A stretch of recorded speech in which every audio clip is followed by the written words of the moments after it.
Bonjour, bonjour.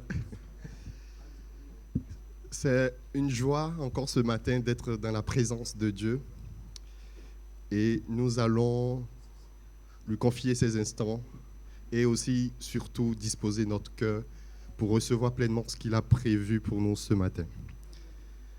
Seigneur, nous te bénissons encore pour cette grâce que tu nous accordes d'être présents en ce lieu pour te louer, pour t'adorer. Et Seigneur, nous ne voulons pas passer à côté, Seigneur, de tout ce que tu as prévu pour nous. C'est pour cela, encore ce matin, nous évoquons ta grâce, ta miséricorde sur nous. Dispose notre cœur afin que nous puissions recevoir pleinement, Seigneur, ce que tu as prévu et que nous repartions, Seigneur Jésus, remplis, fortifiés, encouragés par toi, dans le nom de Jésus. Bénis ces instants, Père. Amen. Amen. Nous allons continuer ce chant qui dit Dieu est bon. C'est vrai, Dieu est bon. Il y a des choses qu'on ne comprend pas forcément, qui se passent, qui peuvent arriver. Mais la parole de Dieu nous dit qu'il a des projets de paix, de bonheur pour nous et non de malheur. Et nous voulons nous appuyer sur cette parole. Et ce matin, si vous voulez bien vous lever et chanter de tout notre cœur que Dieu est bon.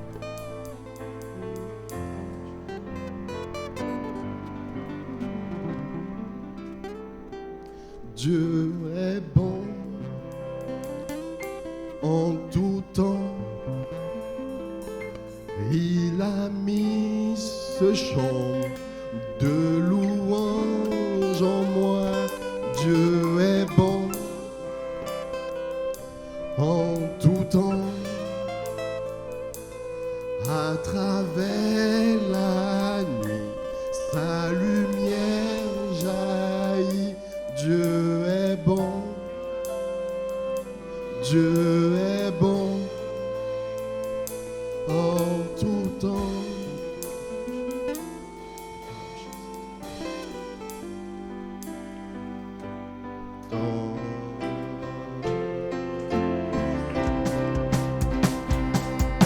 Dieu est bon en tout temps. Il a mis ce chant de louange en moi. Dieu est bon en tout temps. À travers la nuit, sa lumière jaillit. Dieu est bon en tout temps. Si tu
est bon.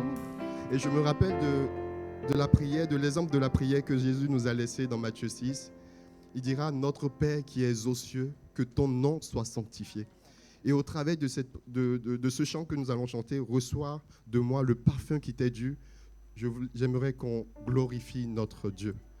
Il est digne de recevoir la louange, il est digne de recevoir le meilleur de ce que nous avons. Amen. Reçois de moi le parfum qui t'est dû, la beauté de ton nom. Oh, mon âme est perdue, je veux n'être que toi. Jésus, je t'aime. Reçois du peu que je trouve à donner, de l'amour que mes yeux n'ont pas su te montrer. Je veux n'être qu'à toi. Jésus, je t'aime. Rien n'est plus beau que ton nom. Rien n'est plus beau que ton nom. Rien n'est plus saint que le sang du pardon. Je veux n'être qu'à toi. Jésus, mon roi.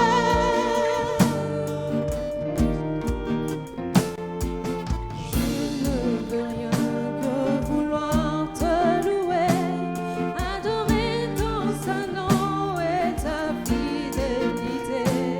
Je veux n'être qu'à toi. Jésus, je t'aime. Je veux porter et laver à ta croix les pensées de mon cœur dans les cœurs de tes bras. Je veux n'être qu'à toi. Jésus, je t'aime. Rien n'est plus beau que ton nom. Rien n'est plus beau. Rien n'est plus saint Que le sang du pardon. Je veux n'être qu'à toi. Jésus, mon roi.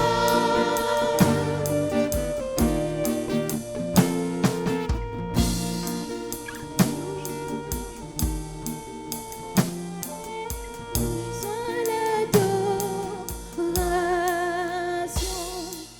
Tu es le roi de gloire, notre victoire. Digne es-tu, Seigneur, Emmanuel. Reçois l'adoration. Tu es le roi de gloire, notre victoire. Digne es-tu, Seigneur, Emmanuel. Dieu de lumière élevé dans les cieux, rempli de grâce et de paix, environné de louanges et de feu, gardien de l'éternité. Pourquoi quitter ce palais de bonheur pour un sentier de misère? Par quel amour les chemins de ton cœur ont su trouver nos prières. Reçois l'adoration. Tu es le roi de gloire, notre victoire. Digne es-tu, Seigneur, Emmanuel. Cette foi que ton cœur a montrée, je veux puiser mon secours sur le chemin que ta ta vie a tracé, je marcherai chaque jour.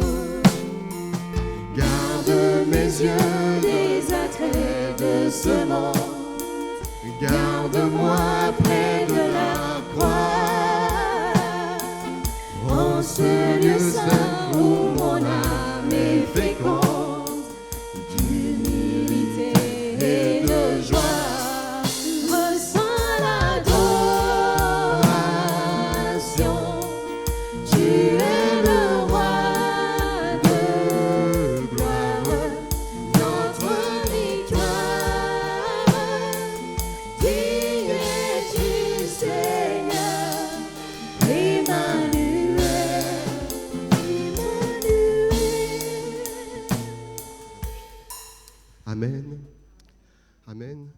Et quand on suit la suite du verset, de l'exemple de la prière, que ton nom soit sanctifié, que ton règne vienne. Et nous allons demander ce matin, au travers de ce chant, que le règne de Dieu vienne. Quand il est là, quand son esprit est présent, on est encouragé, on est consolé, on est fortifié. Et au travers de ce chant, que tes vives eaux inondent mon âme, que la présence de Dieu inonde notre âme, que la présence de Dieu inonde ce lieu. Amen.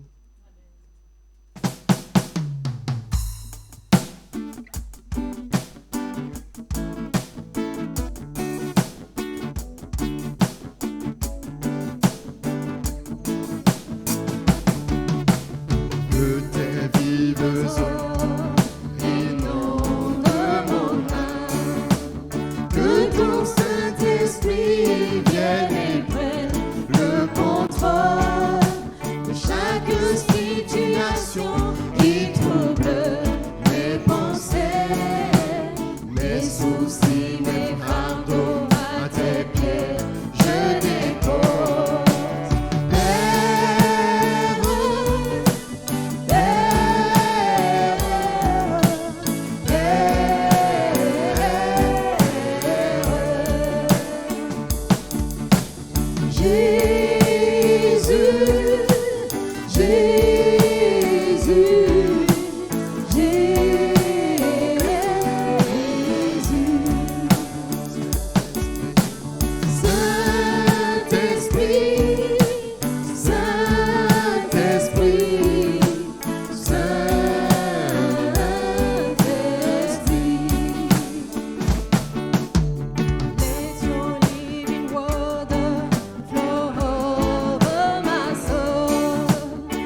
bénissons encore ce matin.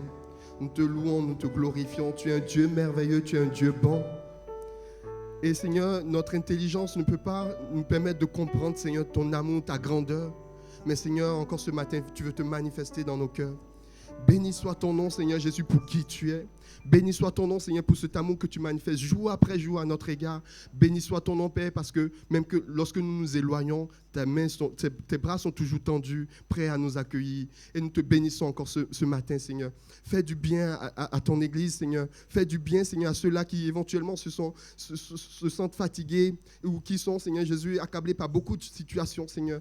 Par ton esprit, Seigneur Jésus, décharge-les, Père, dans le nom de Jésus. Nous te louons encore ce matin parce que tu es digne de recevoir louange, tu es digne de recevoir la gloire. Merci encore pour ton Fils Jésus qui nous a été donné. Et à cause de cela, Seigneur, ce matin, nous pouvons dire, oui, nous sommes libres. Oui, nous avons la vie éternelle en toi, Jésus. Béni soit ton nom. Amen. Qui dit, c'est auprès de Dieu que je veux me tenir. Et pendant qu'on est en train de prendre ce chant, les troncs vont passer. Donc ce matin, il y a 2 troncs qui vont passer. Et pendant cet instant, pendant que les troncs passent, on va chanter ce chant qui dit, c'est auprès de Dieu que je veux me tenir. C'est auprès de lui que je veux me ressourcer, afin d'être comme cet arbre planté près d'un courant d'eau et qui porte son fruit en son temps et qui ne tarit jamais. Amen. C'est auprès de Dieu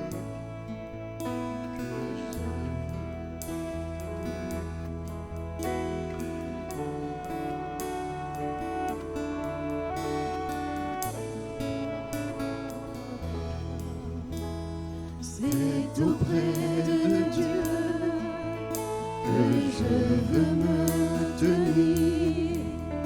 Il est mon Seigneur, mon roi.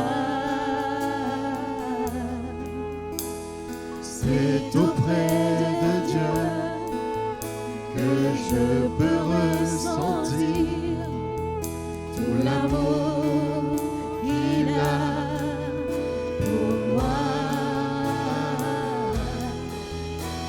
C'est auprès de Dieu que je voudrais grandir, entendre le son de sa voix. Je viens devant le trône, par ta grâce je me tiens. En ta présence, je lève les yeux vers le ciel pour contempler ta face. Je veux rester près de toi. C'est auprès de Dieu que je veux me tenir. Il est mon Seigneur, mon roi. C'est auprès de Dieu que je peux ressentir tout l'amour qu'il a pour moi. C'est auprès de Dieu que je voudrais grandir, Entendre le son de sa voix. Je viens devant le trône, par ta grâce je me tiens. En ta présence, je lève les yeux vers le ciel pour contempler ta face. Je veux rester près de toi. C'est auprès de Dieu que je veux me tenir. Il est mon Seigneur, mon roi.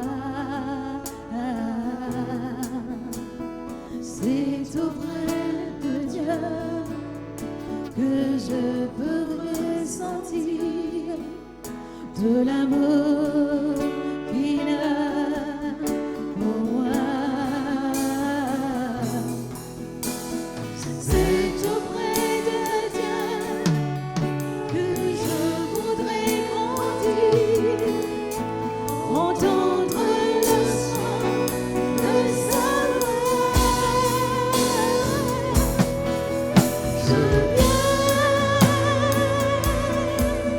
Je viens devant le trône, par ta grâce je me tiens, pour ta présence je lève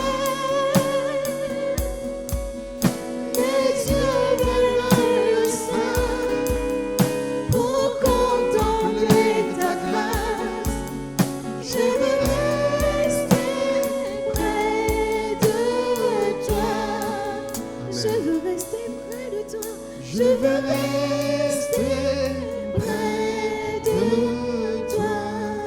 Je veux rester près de toi. Je veux rester près de toi. Amen.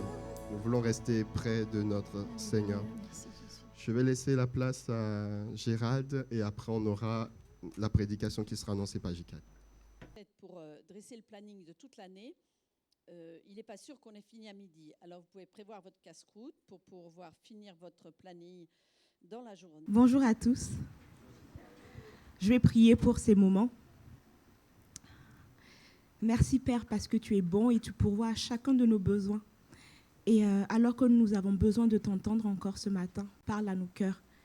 Seigneur aussi, guide-moi dans ce qui sera apporté et que chacun de nous reparte encouragé, renouvelé, fortifié par toi.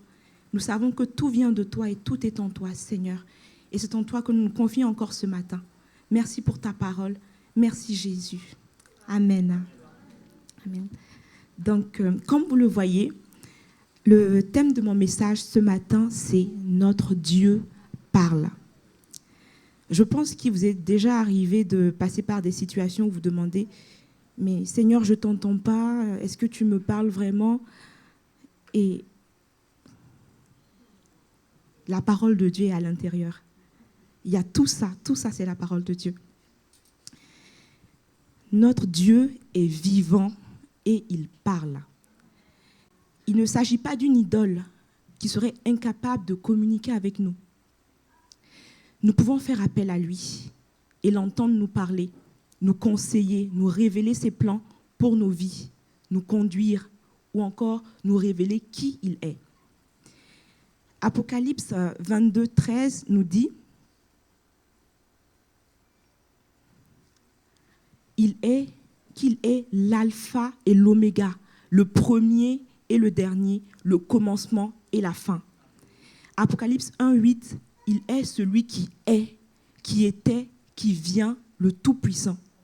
Notre Dieu est de toute éternité. Et parfois, je me demande pourquoi chercher des solutions ailleurs. Notre Dieu sait tout, il voit tout et il est partout. Et parfois, quand nous passons par des difficultés, nous nous éloignons de Dieu pour chercher des solutions. Comme si Dieu était enfermé dans la Bible, incapable de nous conseiller. Notre Dieu est bien, bien plus que ça. Il ne s'agit pas pour nous de vivre une religion ou d'avoir une activité spirituelle comme on aurait une activité physique. Notre Dieu est vivant et il est vrai. Et il doit devenir, pour nous une réalité au quotidien. Et on le chante souvent, Seigneur, sois le centre de ma vie. Tu es le premier dans ma vie. Et pourquoi ne pas nous approcher de lui en premier quand nous souffrons ou avons des besoins? Nous ne vivons pas une religion avec un ensemble de rites, de choses à faire ou à ne pas faire pour espérer atteindre un Dieu inaccessible. Nous avons un Dieu vivant qui s'est révélé à l'homme depuis des millénaires et qui se révèle à nous encore aujourd'hui par Jésus et au travers du Saint-Esprit. Et il a permis que la Bible parvienne à nous, malgré les différentes persécutions. Peut-être que le mot n'est pas adapté pour la Bible, mais j'aimerais le dire quand même, malgré les différentes persécutions que la Bible a subies. Parce que c'est un livre qui était beaucoup combattu. Et Dieu a permis qu'elle nous parvienne jusque-là. Notre Dieu parle et il est nécessaire pour nous de nous disposer pour l'écouter. Alors mon premier point, c'est Dieu parle depuis le commencement. Et quand on lit la Bible, on se rend compte que Dieu a toujours voulu se faire connaître à l'homme. Depuis le jardin d'Éden, dès la création, quand on lit, on se rend compte que Dieu parle.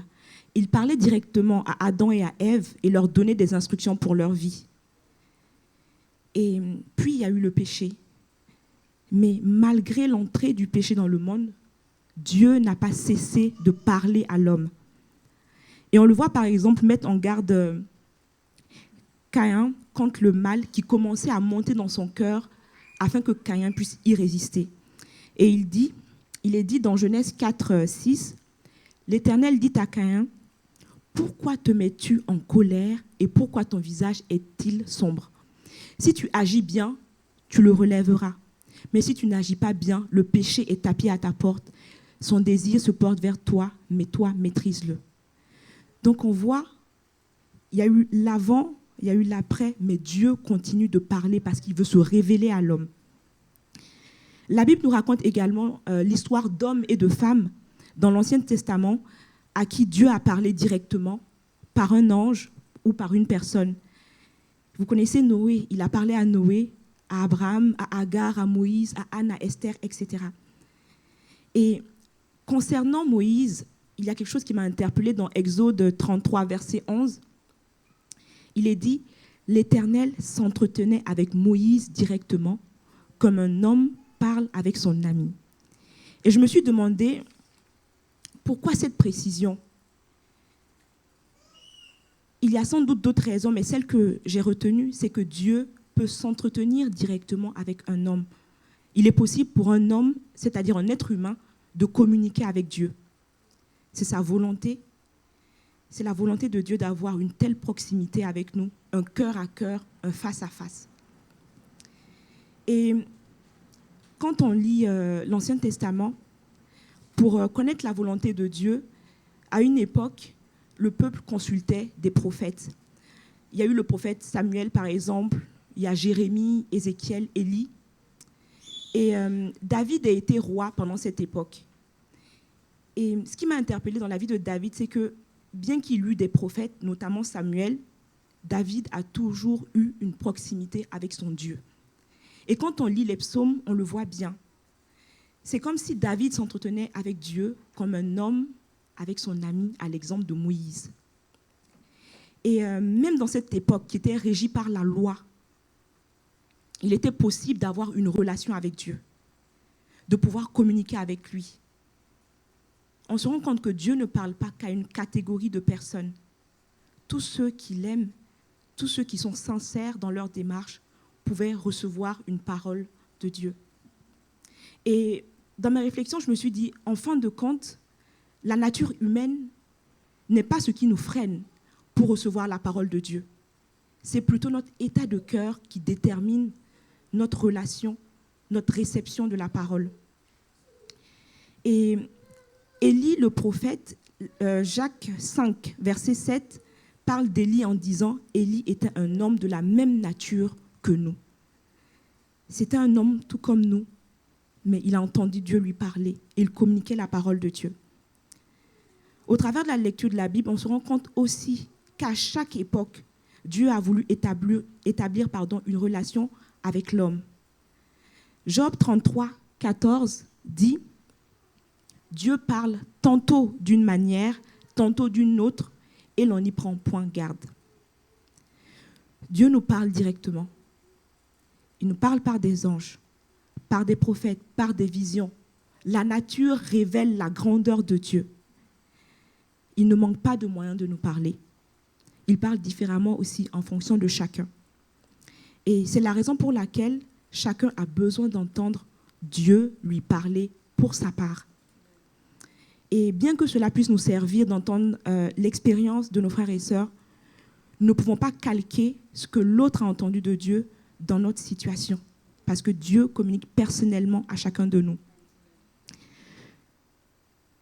Notre Dieu parle au travers de Jésus. Hébreux 1, le verset 1 dit « À bien des reprises et de bien de manières, Dieu a parlé autrefois à nos ancêtres par les prophètes. Et maintenant, dans ces jours qui sont les derniers, c'est par son Fils qu'il nous a parlé. » Dieu nous parle dans ces derniers temps par Jésus, qui est venu nous révéler qui est Dieu. Jean 1, verset 8 nous dit « Personne n'a jamais vu Dieu.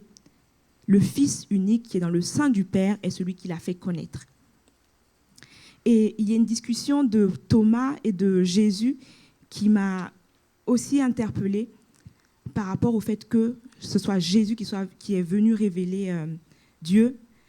Donc c'est dans, je ne l'ai pas marqué sur ma diapo, c'est dans Jean 14, du verset 5 au verset 11. Thomas lui dit « Seigneur, nous ne savons où tu vas. Comment pouvons-nous en savoir le chemin ?» Jésus lui dit « Je suis le chemin, la vérité et la vie. Nul ne vient au Père que par moi. Si vous me connaissez, vous connaîtrez aussi mon Père. Et dès le commencement, et dès maintenant, vous le connaissez et vous l'avez vu. » Philippe lui dit « Seigneur, montre-nous le Père et cela nous suffit. » Jésus lui dit « Il y a si longtemps que je suis avec vous et tu ne m'as pas connu, Philippe. Celui qui m'a vu a vu le Père. Comment dis-tu, montre-nous le Père? Ne crois-tu pas que je suis dans le Père et que le Père est en moi? Les paroles que je vous dis, je ne les dis pas de moi-même. Et le Père qui demeure en moi, c'est lui qui fait les œuvres. Croyez-moi, je suis dans le Père et le Père est en moi. Croyez du moins à cause de ses œuvres. Si nous connaissons Jésus, nous connaîtrons aussi Dieu. Si nous entendons les paroles de Jésus, c'est que nous entendons Dieu nous parler. Le Seigneur Jésus est venu nous révéler Dieu comme étant un Père, notre Père. Chacun peut dire « mon Père ». Dans Matthieu 6, à plusieurs reprises, au verset 6, 8, 9, etc., il dira « notre Père, votre Père ». Par exemple, « ton Père qui est là dans le secret te le rendra. Notre Père qui est aux cieux ». Il est venu nous parler d'un Dieu, d'un Père accessible et attentif aux besoins de ses enfants. Nous avons besoin d'entendre Dieu nous parler. Et pour moi, ce passage de Matthieu 7, du verset 7 au verset 11, s'applique à ces cas-là, où nous avons besoin d'entendre Dieu nous parler. Il est dit « Demandez et l'on vous donnera. Cherchez et vous trouverez. Frappez et l'on vous ouvrira. Car quiconque demande reçoit. Celui qui cherche trouve et l'on ouvre à celui qui frappe. Lequel de vous donnera une pierre à son fils s'il lui demande du pain, ou s'il demande un poisson, lui donnera-t-il un serpent? Si donc méchant comme vous l'êtes, vous savez donner de bonnes choses à vos enfants, à combien plus forte raison votre Père qui est dans les cieux donnera-t-il de bonnes choses à ceux qui les lui demandent? Si nous avons besoin d'une parole de Dieu, demandons et nous recevrons. Bien plus qu'une volonté d'entendre Dieu nous parler, c'est vraiment un besoin, c'est vital, parce que sa parole nourrit nos âmes. Lors de la tentation de Jésus dans le désert, il a répondu au diable en reprenant une phrase qui avait été dite dans l'Ancien Testament. Donc on retrouve cette phrase dans Matthieu 4, du verset 1 au verset 4, mais je vais lire juste le verset 4. Il dit au diable: « L'homme ne vivra pas de pain seulement, mais de toute parole qui sort de la bouche de Dieu. » Et par ces paroles, Jésus attire notre attention sur une vérité. Pour vivre, nous avons besoin de la parole de Dieu. La vie ne vient pas seulement du manger et du boire qui nourrit notre être physique. Elle vient également de la parole qu'on peut entendre de Dieu, parce que notre âme a besoin d'être nourrie. La parole de Dieu nous dirige sur la terre. Elle nous conduit dans la vérité. C'est ce que le psaume 119 au verset 105 nous dit. « Ta parole est une lampe à mes pieds et une lumière sur mon sentier. » La parole de Dieu nous permet de discerner ce qui est essentiel de ce qui ne l'est pas. Elle nous protège aussi parce qu'elle nous donne de la sagesse afin de faire les bons choix et d'éviter des situations préjudiciables. Psaume 119, verset 130 nous dit « La révélation de tes paroles est claire, elle donne de l'intelligence aux simples. » Elle est comme un miroir qui nous donne de voir notre état et de nous améliorer. Jacques 1, verset 23 à 24 nous dit « Car si quelqu'un écoute la parole et ne la met pas en pratique, il est semblable à un homme qui regarde dans un miroir son visage naturel et qui, après s'être regardé, s'en va et oublie aussitôt qui il est. » Donc la parole de Dieu nous révèle l'état dans lequel on est. Et j'aimerais lire aussi Hébreux 4, au verset 12. Il est dit dans ce passage « Car la parole de Dieu est vivante et efficace, plus tranchante qu'une épée quelconque à 2 tranchants, pénétrante jusqu'à partager âme et esprit, jointure et moelle, elle juge les sentiments et les pensées du cœur. »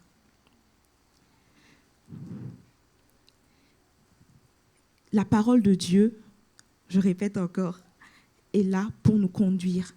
Le Seigneur veut nous parler, il veut se révéler à nous. Elle fait partie également des armes de Dieu pour tenir ferme contre le diable. Il est dit dans Éphésiens 6 au verset 17, « Prenez aussi le casque du salut et l'épée de l'esprit qui est la parole de Dieu. »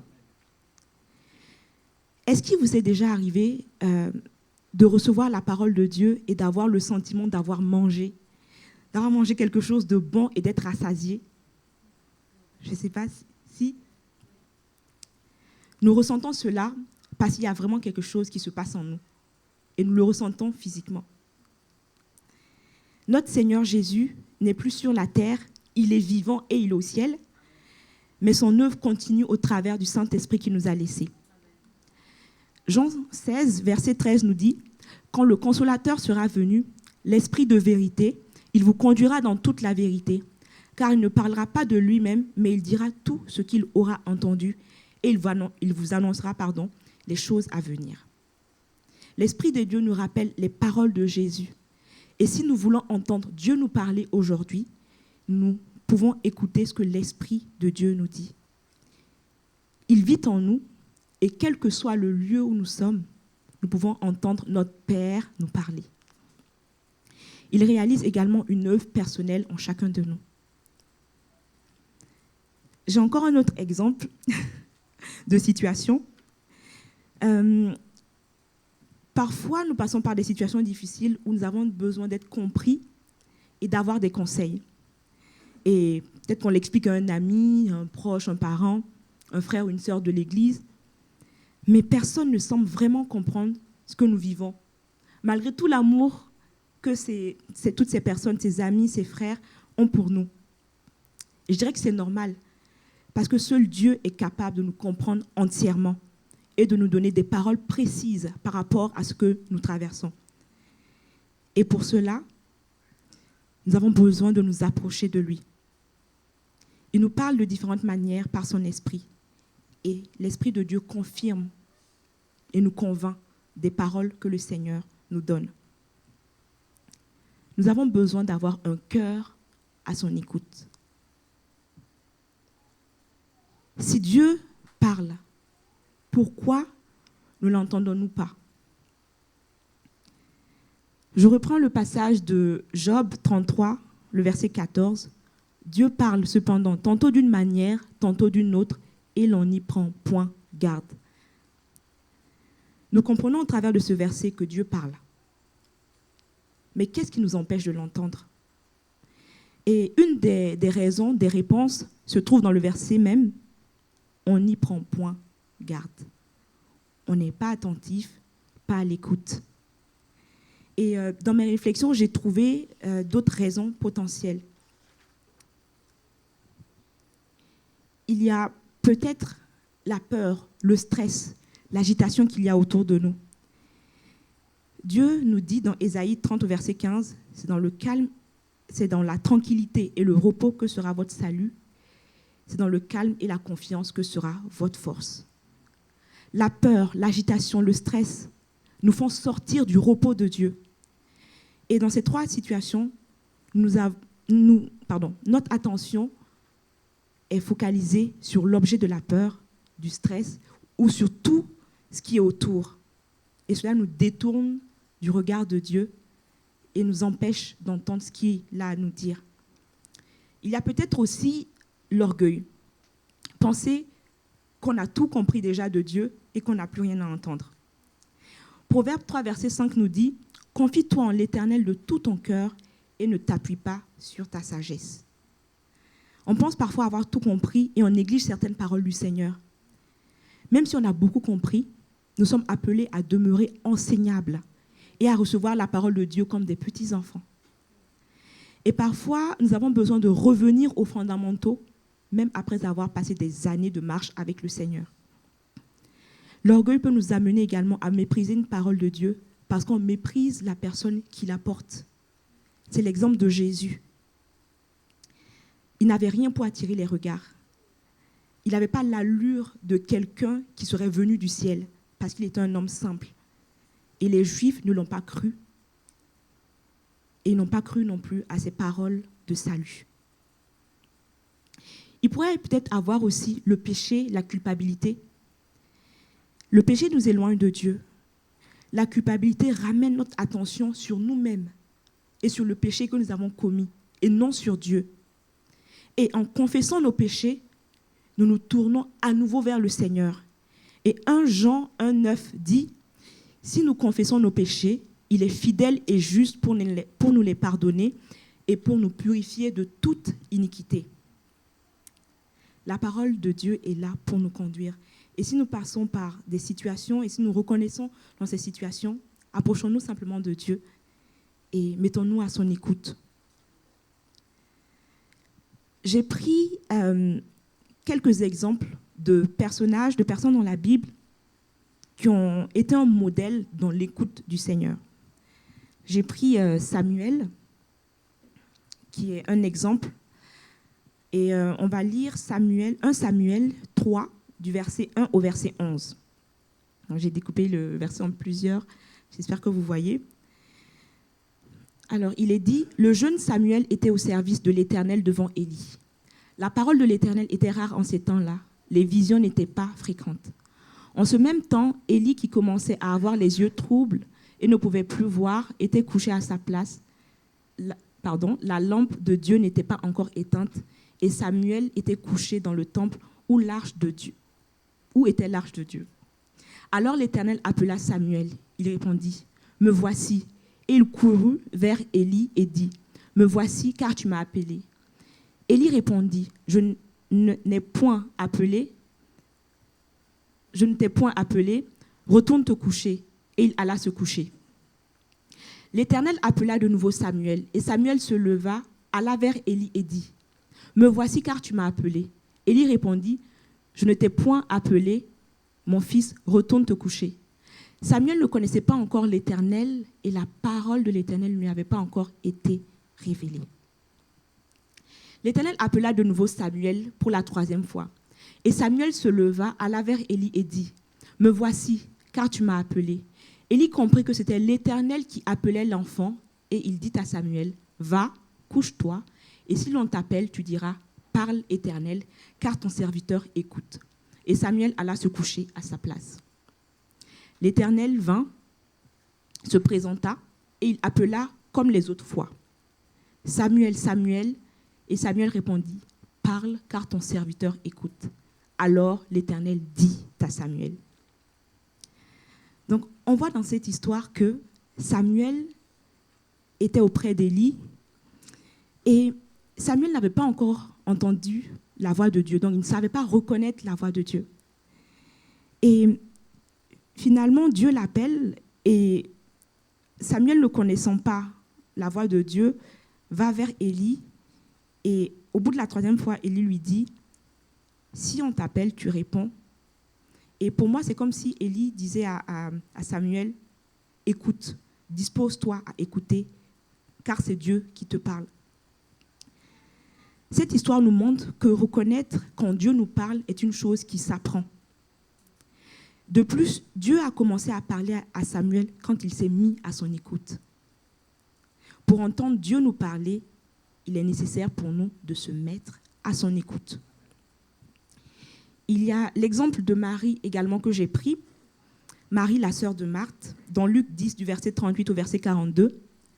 Comme Jésus était en chemin avec ses disciples, il entra dans un village et une femme nommée Marthe le reçut dans sa maison. Elle avait une sœur nommée Marie qui, s'étant assise aux pieds de Jésus, du Seigneur, écoutait sa parole. Marthe, occupée à divers soins domestiques, survint et dit « Seigneur, cela ne te fait-il rien que ma sœur me laisse seule pour servir? Dis-lui donc de m'aider. » Le Seigneur lui répondit « Marthe, Marthe, tu t'inquiètes et tu t'agites pour beaucoup de choses. Une seule chose est nécessaire. Marie a choisi la bonne part qui ne lui sera point ôtée. » Nous connaissons tous cette histoire de Marie et de Marthe. Et il y a 3 actions de Marie qui m'ont interpellée dans cette histoire. La première, c'est cette partie s'étant assis aux pieds du Seigneur. Pour entendre Dieu nous parler, il est nécessaire de nous approcher déjà de lui. C'est ce que Marie a fait. Elle était aux pieds de Jésus. Et en plus, elle n'était pas qu'aux pieds, mais elle était assise.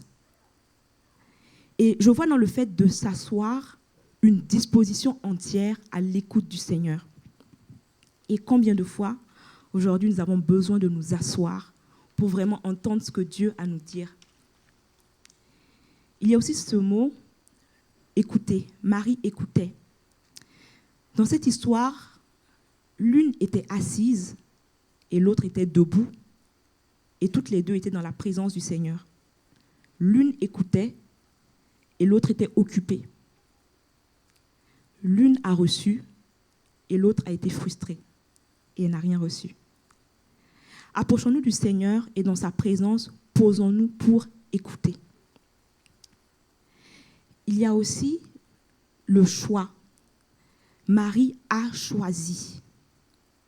Écouter le Seigneur est un choix. Marie, en ce sens-là, était un modèle pour moi parce qu'elle a bravé les traditions. Imaginez-vous, à cette époque, comment une femme pouvait s'asseoir pour écouter une parole alors qu'il y avait des choses à faire dans la maison. Elle a bravé les traditions, elle a bravé le regard des autres, elle a bravé la pression et l'agitation qu'il y avait autour d'elle pour écouter le Seigneur. Nous nous laissons tellement happer par les agitations qu'il y a autour de nous que nous ne choisissons plus, de nous asseoir pour écouter le Seigneur. Mais Marie a réussi cette épreuve. Je pense qu'on y est tous soumis. Il y a de l'agitation autour de nous et c'est un choix d'écouter le Seigneur. C'est une décision que nous devons prendre. Ça ne se fera pas comme ça. C'est à nous de faire le choix. Et Jésus, à la fin de ce passage, nous dit que Marie a fait le bon choix. J'espère que le Seigneur nous dira, tu as fait le bon choix. Nous avons aussi l'exemple de notre Seigneur Jésus, dans Luc 5, du verset 15 au verset 16. Il est dit, sa renommée se répandait de plus en plus et les gens venaient en foule pour l'entendre et pour être guéris de leur maladie. Et lui, il se retirait dans les déserts et priait.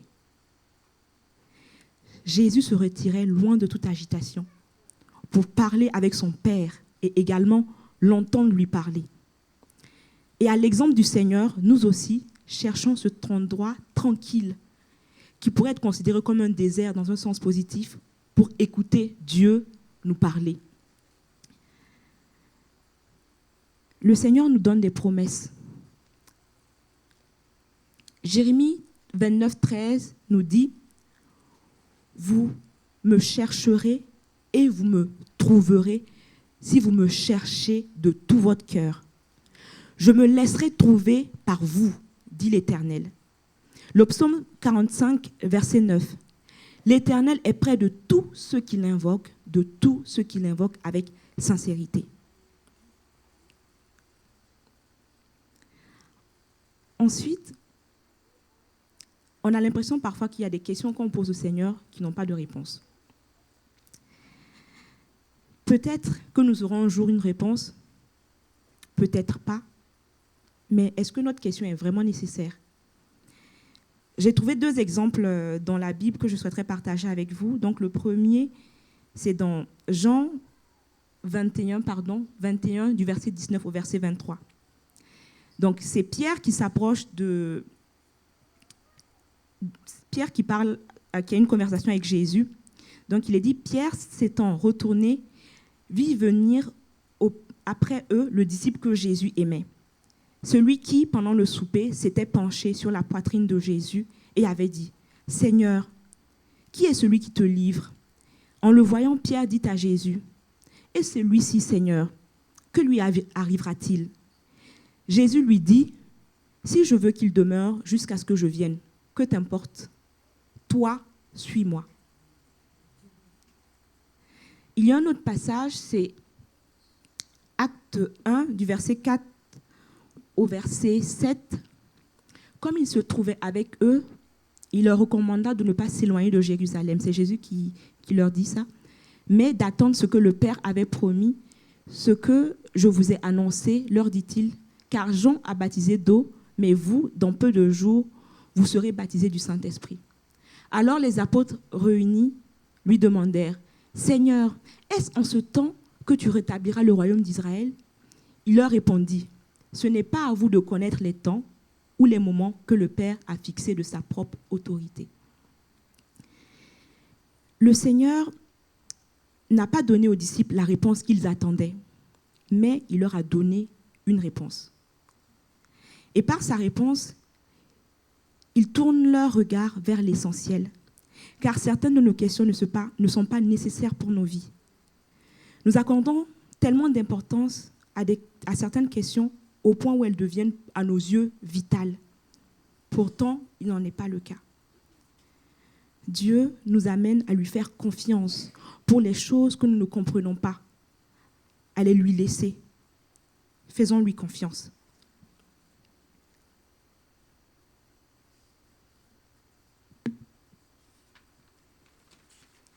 Je vais terminer par ces quelques mots. Dieu parle. Croire cela, c'est déjà le premier pas pour l'entendre. Et quelle que soit la situation par laquelle nous passons, nous pouvons recevoir une parole du Seigneur. Nous ne nous attendons pas à ce qu'un prophète peut-être nous appelle de l'autre bout de la terre pour nous donner une parole du Seigneur. Dieu peut nous parler directement. Et il le fait par son esprit qui habite en nous. Donc, développons une relation de prière et d'écoute du Seigneur. Comme on l'a vu avec Samuel, ça s'apprend de reconnaître la voix de Dieu. Et nous pouvons l'apprendre. Le Seigneur veut se faire connaître à nous. Il veut nous conseiller. Nos choix, nos décisions déterminent beaucoup dans nos vies. Demandons à celui qui voit tout, qui sait tout, qui est en tout lieu et qui nous aime, de nous conseiller, de nous conduire.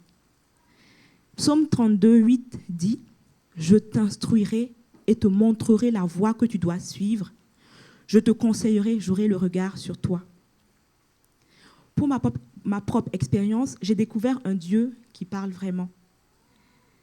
Au début, il me semblait loin, inaccessible. Et puis, j'ai commencé à lire la Bible. Et plus je la lisais, plus j'avais l'impression de me rapprocher de Dieu, de le connaître davantage. Il devenait plus intime, comme un ami proche. Et je me rends compte que Dieu me connaît, il connaît mon passé, mon présent, mon futur, il a des projets de paix, et il en est ainsi pour chacun de nous. Il nous donnera toujours ce dont nous avons besoin. Et si aujourd'hui, nous avons besoin d'une parole du Seigneur, approchons-nous de lui et soyons simplement à son écoute. Je vous invite à la prière. Seigneur Jésus, comme nous l'avons chanté, c'est auprès de toi que je veux me tenir. Tu es mon Seigneur, tu es mon Dieu. C'est auprès de toi que je pourrai entendre ta voix. Et Seigneur, ce matin, nous voulons nous approcher de toi. Nous voulons saisir ce que tu as à nous dire.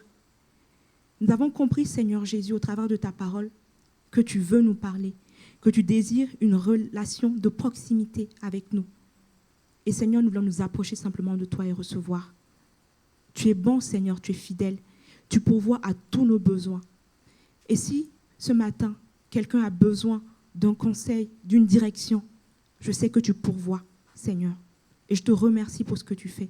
Je te remercie pour ta parole qui nous guide au quotidien, pour ta parole qui nous révèle qui tu es, pour ta parole qui agit avec ton esprit pour nous guérir, nous consoler, nous renouveler, nous fortifier. Merci, Seigneur, pour qui tu es et pour ce que tu fais dans nos vies. Merci au nom de Jésus. Amen. Merci, J4, pour ces paroles qui nous rappellent l'essentiel pour entendre la voix de Dieu, rester calme, près de lui. Et j'espère que vous avez été édifiés au travers de la prédication, au travers des chants. On va prendre ce dernier chant. Ce nom est si merveilleux. Parfois, juste le fait de prononcer le nom de Dieu, il y a des choses qui se passent en nous et autour de nous. Le nom de Dieu est merveilleux et nous voulons déclarer cela ce matin.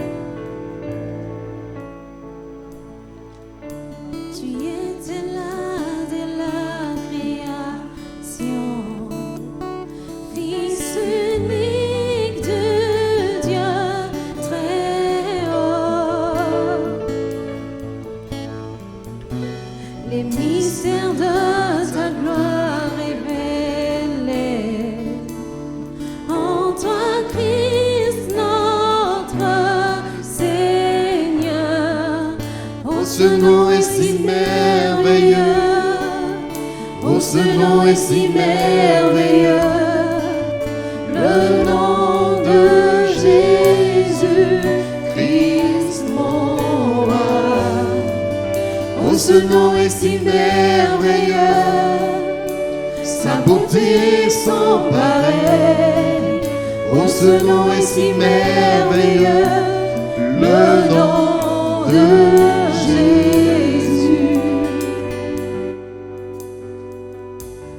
Tu n'as pas voulu les cieux sans nous. Alors Jésus, tu es venu. Ton amour a vaincu nos péchés. Rien ne peut nous séparer. Oh, ce nom est si glorieux. Oh, ce nom est si glorieux. Le nom de Jésus-Christ, mon roi. Oh, ce nom est si glorieux. Sa puissance est sans pareil. Oh, ce nom est si glorieux. Le nom de Jésus. La terre a tremblé, le voile s'est déchiré, désarmant la mort et le péché.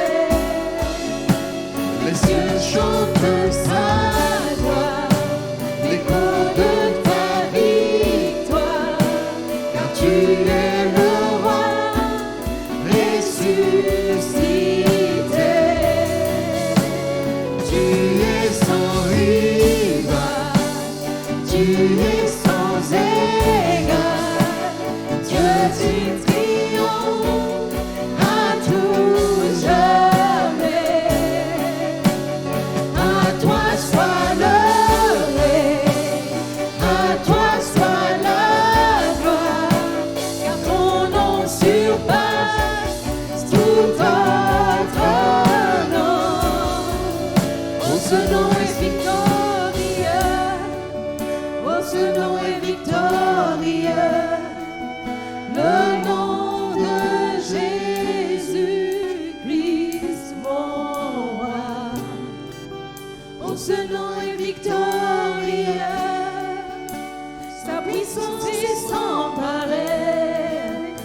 ce nom est victorieux, le nom de Jésus.